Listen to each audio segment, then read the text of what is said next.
Classique. Radio Classique, l'invité de l'économie. Il est 7h20 sur Radio Classique et c'est donc le directeur général de Facebook France qui est l'invité de l'économie ce matin. Bonjour Laurent Soli. Bonjour. Bienvenue sur Radio Classique. Merci de vous être levé tôt pour venir dans ce studio. 28 millions de personnes se connectent chaque mois sur Facebook en France. 20 millions le font chaque jour. Ça représente donc près d'un tiers de la population totale du pays. C'est colossal. Est-ce que c'est le pays où la proportion de la population est la plus connectée à Facebook ? La France fait partie en effet des grands pays du monde où les gens se connectent massivement à Facebook. Mais il y a d'autres grands pays, bien sûr les États-Unis, bien sûr les grands pays européens, l'Allemagne ou le Royaume-Uni, mais aussi nos amis du Sud, mais le Brésil, mais de grands pays en Asie qui utilisent fortement, massivement et de façon très importante quotidiennement Facebook. Facebook, c'est devenu depuis 10 ans un des principaux lieux de communication et moyens d'échange entre nous, et bien sûr le premier réseau social au monde. C'est 28 millions en France, mais dans le monde, c'est 1,320 milliard de personnes qui utilisent aujourd'hui Facebook. C'est quasiment la population chinoise. Je crois qu'on passe 20% du temps passé sur Internet est consacré à Facebook aujourd'hui. Hein. C'est colossal. Oui, ce sont les chiffres, et avec une croissance qui continue, notamment avec l'évolution très forte du mobile, puisque Facebook est devenu essentiellement une entreprise mobile. Plus de la moitié des connexions des internautes et des gens qui utilisent Facebook se fait sur un support mobile. Et vous le savez, globalement, nous observons depuis maintenant un peu plus de 2 ans un shift du digital vers les supports mobiles. Aujourd'hui, si nous prenons notre pays, plus de la moitié des connexions quotidiennes à Internet se fait via un support mobile, soit un smartphone, soit une tablette, et nous sommes bien sûr en pointe sur cette évolution. 28 millions d'utilisateurs chaque mois sur Facebook, ça représente une base de données d'informations considérable. Qu'est-ce que vous en faites ? Comment vous l'exploitez ? On n'exploite pas les données personnelles qui sont les vôtres. Au contraire, nous faisons de la préservation des données de chacun une des priorités de l'entreprise. Les données personnelles qui sont échangées sont la propriété de chacun d'entre nous, et nous essayons d'apporter les meilleurs outils pour que chacun puisse connaître, bien sûr, la politique de publication qu'ils peuvent choisir. Contrôler les données, et nous éduquons beaucoup, notamment en France, les plus jeunes, mais pas que les plus jeunes, à bien utiliser Facebook. Quand vous utilisez Facebook, vous pouvez parler à vos amis les plus chers ou les personnes qui comptent le plus pour vous, mais vous pouvez aussi parler au large public. Eh bien, nous cherchons à bien faire connaître comment utiliser au mieux Facebook, comment vous pouvez utiliser toutes les innovations, tous les produits qui sont sortis, notamment vidéo ou photos, mais en préservant bien sûr vos données personnelles, parce que vous y êtes très attachés, et nous également. Mais ces données personnelles, les informations que remplissent les internautes sur Facebook pour leur profil, ne serait-ce que pour leur profil, tout ça, c'est utile pour les entreprises qui veulent faire de la pub sur Facebook. Les entreprises, vous savez, comme chacun d'entre nous, on cherche à parler aux Français ou au-delà qui comptent pour elles, pour leur marque, pour leurs produits, pour leur stratégie.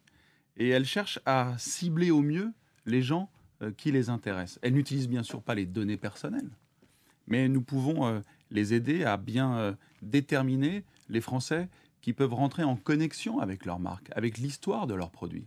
Je vous donne un exemple.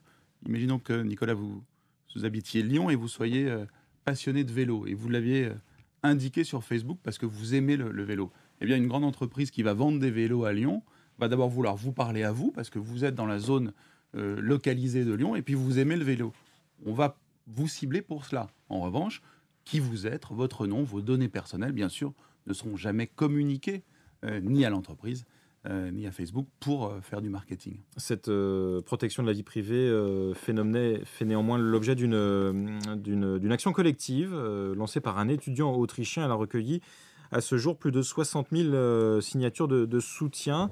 Facebook donc accusé de ne pas respecter suffisamment la vie privée de ses utilisateurs. Comment vous réagissez face à ce genre d'événement ? Il y a en Europe une procédure qui a été en effet lancée, qui est en cours, donc je ne peux pas la commenter, bien entendu. Mais je veux vous dire qu'en France et en Europe, Facebook travaille de façon extrêmement étroite avec les régulateurs.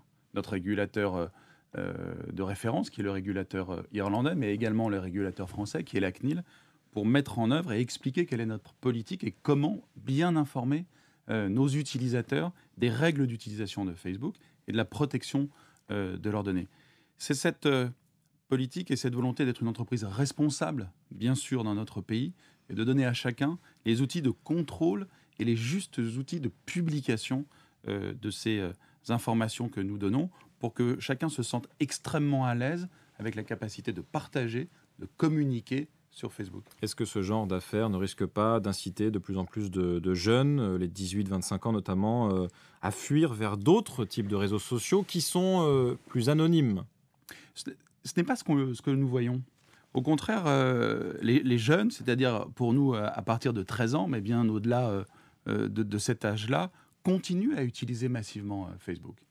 En France et dans les grands pays. D'abord parce que Facebook est devenu mobile et que, vous le voyez, les jeunes sont des êtres digitaux mais extrêmement mobiles, que nous avons apporté des produits d'innovation qu'ils utilisent massivement. Le plus récent, c'est bien sûr la vidéo, mais les messageries instantanées. Et au-delà de Facebook, je pense au réseau Instagram. Et puis que nous leur donnons aussi, et que nous assumons cette volonté de responsabilité, des politiques d'explication pour qu'ils utilisent correctement et publient en connaissance de cause les informations qu'ils veulent échanger. Nous avons, au cours du début de l'été, avec le groupe français Playback, qui s'adresse aux plus jeunes, travailler là-dessus et donner des éléments d'explication. Donc nous avons les deux.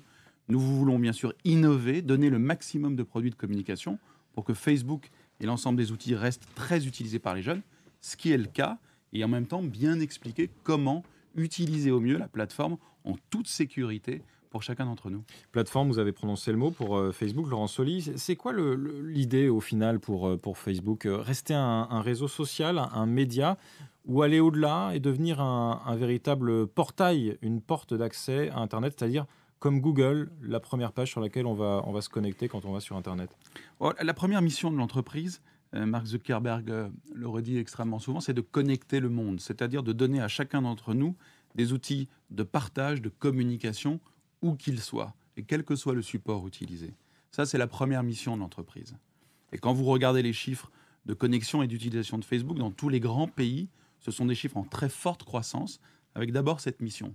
Vous donner, me donner, nous donner la capacité de communiquer et d'utiliser des outils digitaux pour être en partage et en communication permanente. Le deuxième sujet, c'est aussi de construire cette économie de la connaissance, cette économie digitale, et de travailler très étroitement, ici en France, avec les grandes entreprises françaises, mais avec toutes les entreprises françaises, quelle que soit leur taille, pour faire de la mutation digitale une chance de croissance et une opportunité de développement. Ça, c'est l'axe de Facebook, j'allais dire, sur le business quotidien des entreprises. Et en France, nous travaillons avec toutes les entreprises, qu'elles soient les grandes entreprises du CAC 40, mais aussi les TPE et les PME françaises. Facebook, donc plateforme business en devenir. Merci beaucoup, Laurent Soli, directeur général de Facebook France, d'avoir été ce matin l'invité de l'économie de Radio Classique. Merci à vous. Avec